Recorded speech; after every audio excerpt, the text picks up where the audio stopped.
sitting here I palataisi. O konga ua vuga palataisi. You know, koe konga koe I got teki any. Okay. And this is where you tag your friends. Moni, Marie.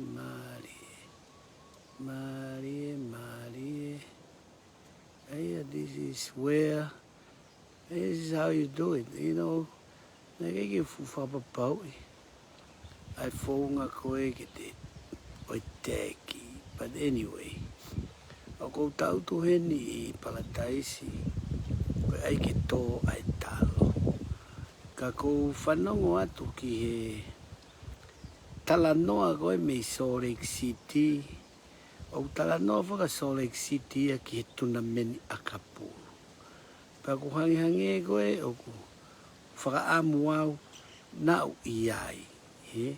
Ke u ka kou o koe fo I mamani ke he pe e ua. Koe te nofo koe I Amerika, o kuai pe hono ngaahi lelei. Aia ko hono ngaahi lelei ko nofo Amerika moni. Ko te nofo kita I he tapu pemo mea kotoa.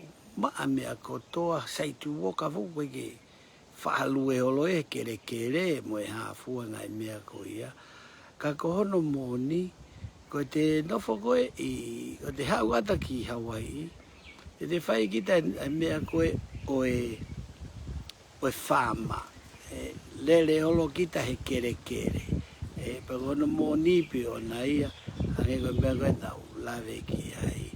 Koe kehekehe ia koe ngai mea koe o ku hoko. O tautu he ni, koe taritari e nia ki he foha ko ia ko le meki. O whamalofo ki ai, he kono moni. Kane ikai ia, o ku keike wilau ia pe koe hae ku mea koe e lava I whaama. Koe whaama pe ko lava, koe tautu koe he lalo mei, o taritari pe ke motu ai mei, kai toki, aia koe whahinga whaama pe ia koe o ku te lava.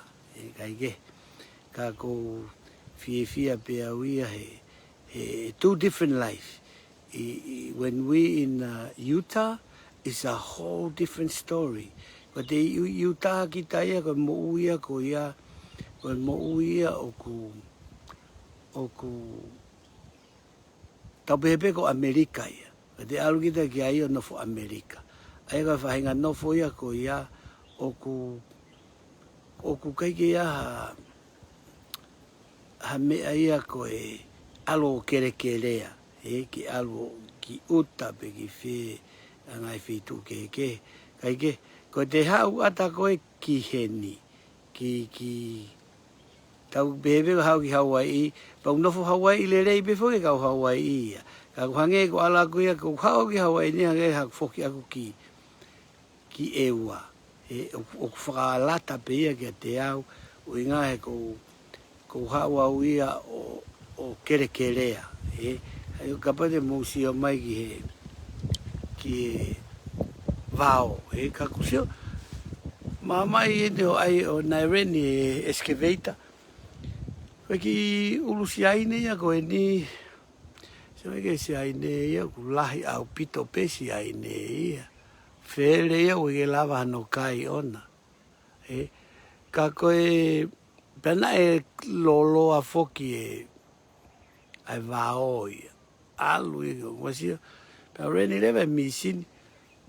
Mamai lewa haale meki o. O clean up we. Pa sio ko ki o siaine pe fa. Ko ki o tu hopa koe. Ufu hopa pe e fa. Na toki tu sia na neafi ba na museo e fu ka hopa na e fu siaine fu hopa koe. Ki fu hopa e fa koe a fu mai be. Ka koe na ku kamata ke fuahefa fuhopa e taha. Ka koe siaine. Koe ki foi otu koe ni, koe ki foi otu pe wha, aia koe ki turiki pena pala taisi, koe toa e siaine. Ka pate mou koe siaine ia, mahalo koe fukau siaine e wanoa, e ki foi otu koe ni e tolu siaine. Mahalo ku avalisi fu siaine pe e ono, he ku fu siaine ni mai otu uruaki, pea ua, wha, ono, walu, o ku hiva, ai otu ua, ai fusaine taha nima. Taha ono ake fusaine pe ni, taha ko ni, utu upe otu hopa. Taha ua tolu wha nima ono fitu walu. Sio pea walu pe ai otu uruaki, ai otu ia koe, pe koe otu taupo ke matapa. Aia koe fusaine pe e ua wha. Fusaine ua wha koe ni, kumantui koe fuke,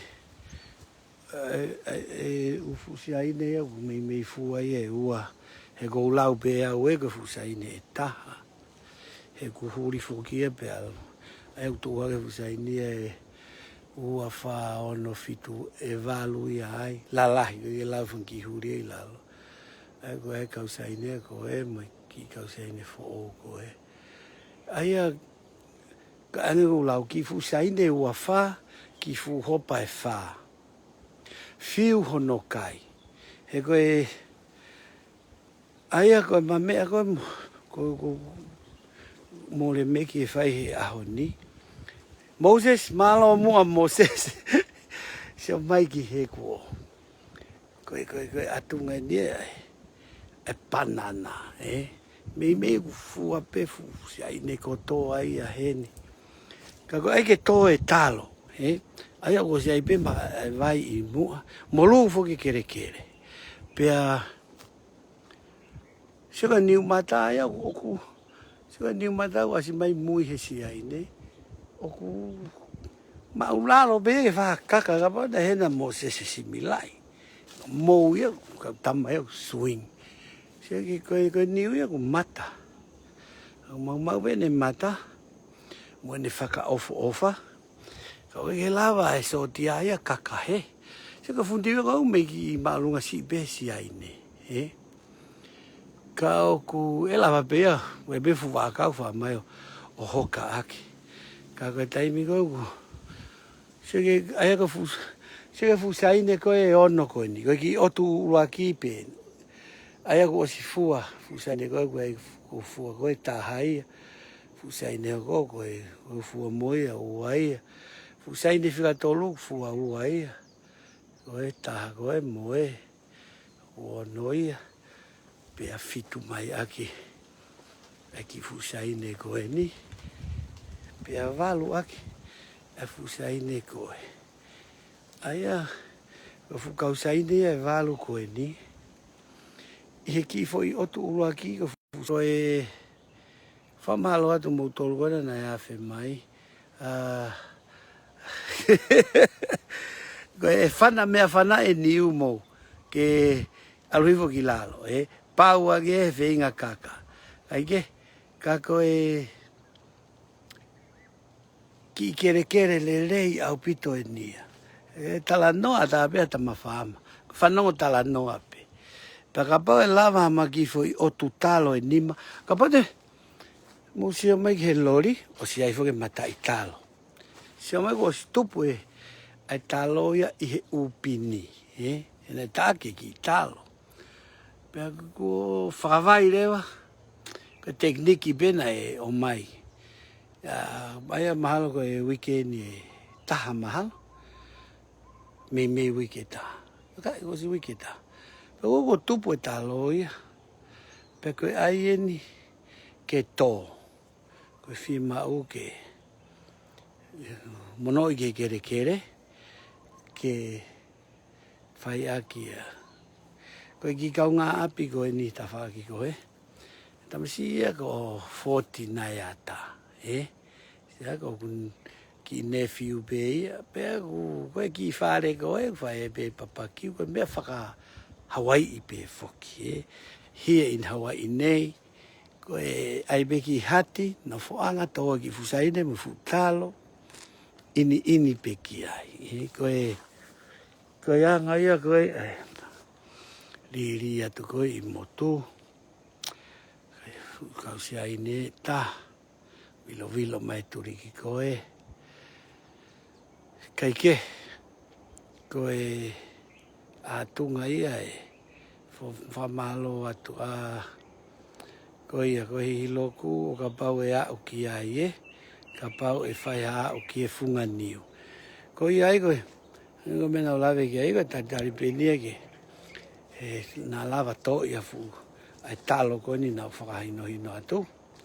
Ko pehe ka lava to ia fu talo. Ki lava fu talo ini fia. Mahalo pe ku mi au pe wangi au. Koe whakamuna pe. Aia ko te hau koe ki Hawaii, kere a kita. Au kita ia nofo he lalo siaine, lue holo he kere, koe wala si pe. Oku aonga koe Hawaii koe wala si. Koe ku alu koe visore iki, hangea ko toki alu koe nofo Amerika. Wala maa pe, koe iha mege te kere a saituoka api ka atoa maa mo. You know, it's a two different life, but go sa ai. Al be au sio ke fa mo puna. Al fangi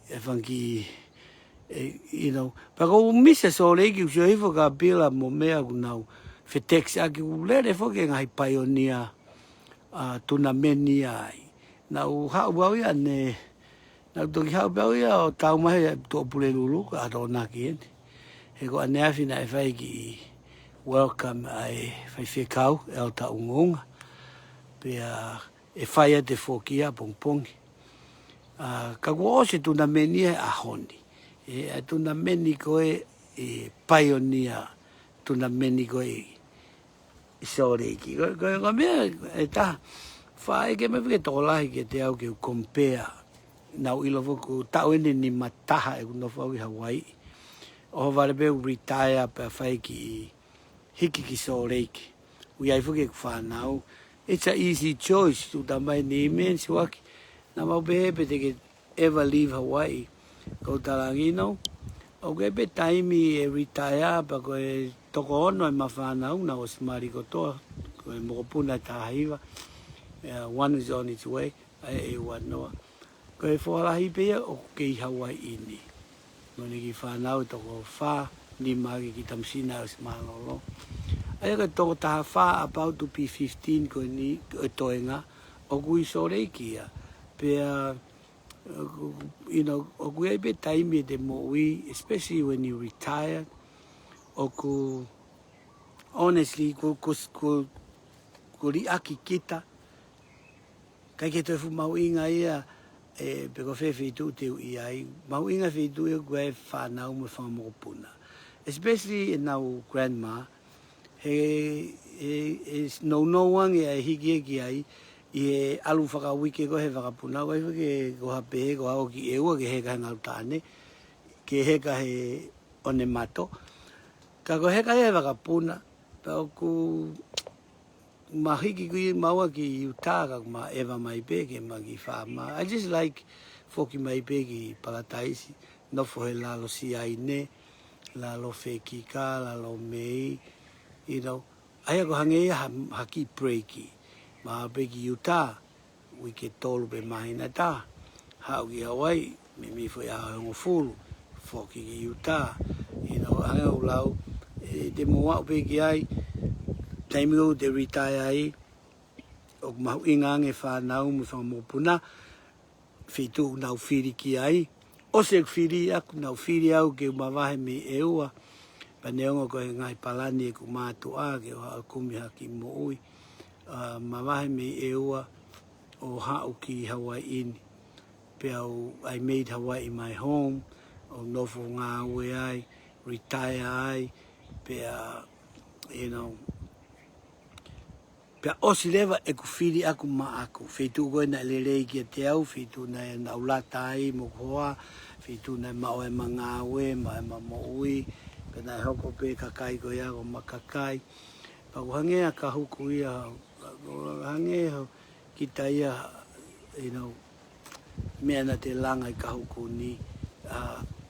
Nai whainga taa ia, ke kakaini ke nau ilo e a taimi te mamahe ai me ka huku.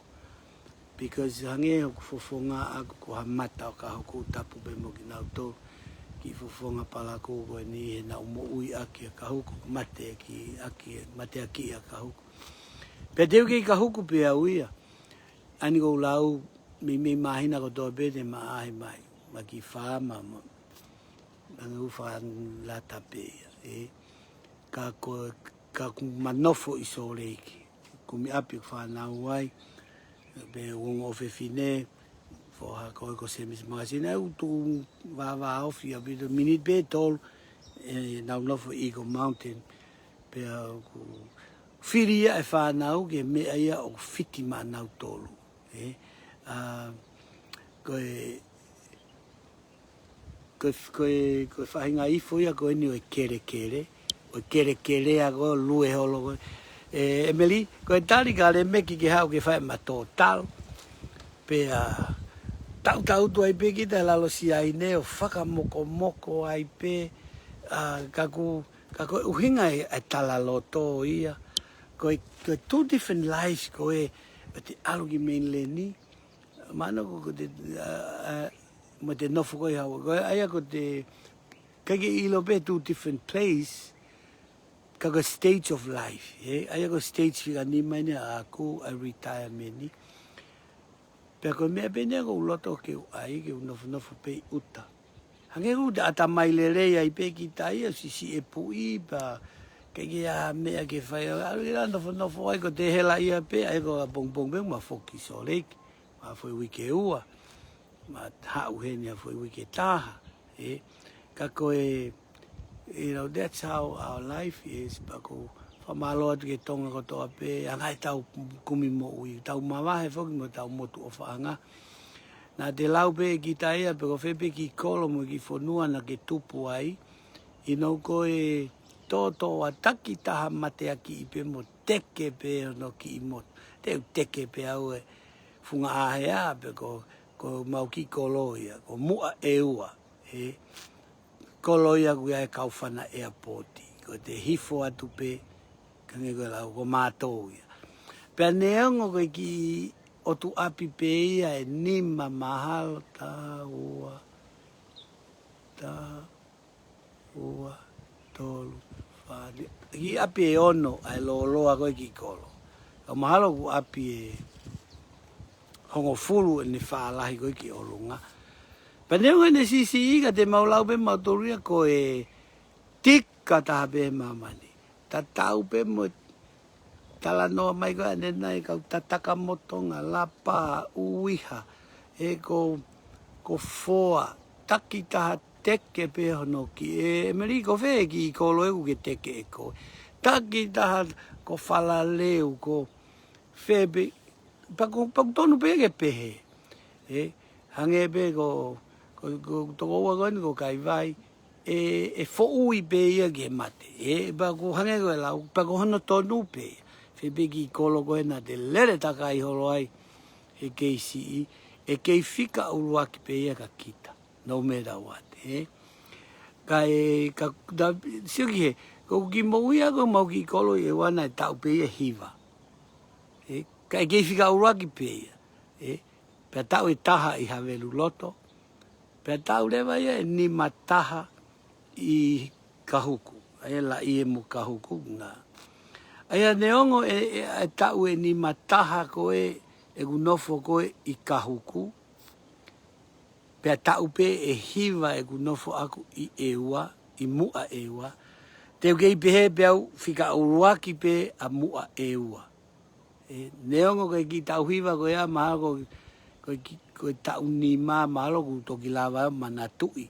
A ngai mea koe I ai. E tau pe koe tau pe whanai pe nima. Ai koe ko manatu I lelei he tupu koe I mua eua. Ka kohono mo oni, e kei whika uruaki pe ki kolo ena te tupu ai. Pea, tau e ni mataha e kunofo I ka hoku, toki o mai ia whika ua, he koe konga ia lahi e kumo ui, pia toki hoko atu. Kai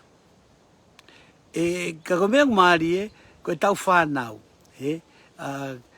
aia koe ka pauna e whanau ia heni, tau pehepeha nge ko lopi mo mea, mate koe ki hate iho, ikai, ya upeke whanau nau tupo peo o whika urake hate iho pe, pea koe ni, pea koe tau tolu koe ni koe ki tau si pena tau aia koe kau tamba koe ki hifo pe ke mate, ni wafe teke a wawau, pe teke a hifo pe ko whewhitu, kai koe whitu koe te tau ofa tahai, e kei whika uruaki pe, pea koe mea kau talai e tau ofa, ai taimi kou whae haki mea e tau kolo. Tau te whita ka pau ki fundraise. Koe taimi ni una toki osi atu ane afi katoa ngalahi a hapai ia. Korisi tau whaahau mo pilo levo. Na e haki mua kau hapai ia, tala hona u hapai. O toko ni atuai neongo penanau iai pe ikai. Toki osi atu e konfenisa eua. Na e asia e kau eua ia, tala hona u eua. O si atu e rugby tuna meni a wawau. Na e haa mai ki mua e kau wawau ia, tala na wawau. O si mahino pe ngai mea kehe ia, tala e hate iho, nau hate iho, he kawa ai tolo. Whika urua ki ai nau tolo, e toi ofi atu ataha ki ai. O koe me ngai mea ku tau, manatu ai pēta tō ke tupuanga. Na tau e pepe koe haa e whi whokotutu ia koe haa, pe iku ki e haa. O ku os whai pe tau lelei tahara toki ai. Koe anga pe tau nofo. Mea pango, if we had a choice, koutui ka pau na tau milionea kotoa. Koutui tau taha whoki tau toki no ki I kolo I Tonga, langa ki palepale ai, tau utu ai. Ka koutui ko mautoro konu ritaya, koe tuai pe awa e pōta. Koe koutui ka fui mea uruakia.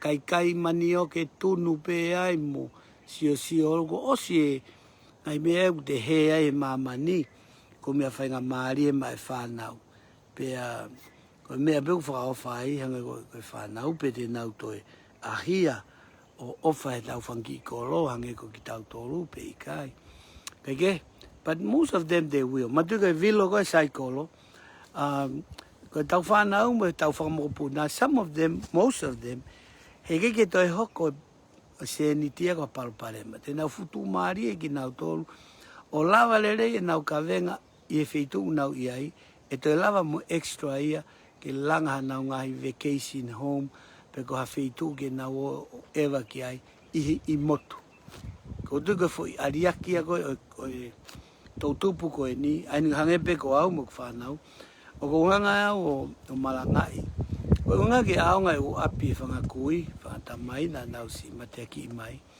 ke langa whangi mea pia hoko ia koe nau vacation o whoki ki ai pa koutui e ongo maari e rewa he kono moni kaya ngata pete nau tu maari e au pito ange nau tolu o lava lelei a eni mo ato e mea ke kau fie mau ia pia nau toko lahi e hange koe ki mutui api koe ni o mau tolu ko au mau ki konga api e ua e mau ki kolo e ko au pe mo ki te hina ka koe ma whanga foha maua e fitu between me mo ki brother ma toko ua tangata pe tu ke he whanau e tamu whiwhine aia e whaingo fua rewa hanga he whanki whamiria o ngaahi ai hango ki api ke vilo atu ki ai whamiri ke still feel part of Tonga nau nofo muri pe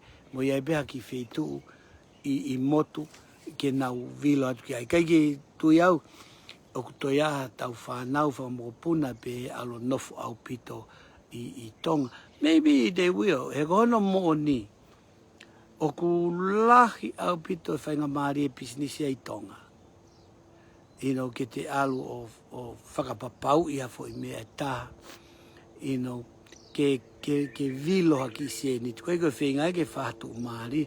Whenga pe ke vilo pe haki siaine. Lahi au pito i Tonga.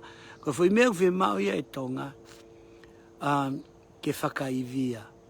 Ke whakaivia hataha ke whakalere haki business. Ka koe most of the problem koe ko ilo me ngai whamiri. Koe ki aha whalala anga i Tonga. O si toko lahi beni ia whaamu ke langa haki business i Tonga ke vilo haki. He ulahi ngai options ia. Kaku o si ai beni ina e kamata, pia kai ke ola lelei, he ne kai ki aha whalala anga lelei i Tonga.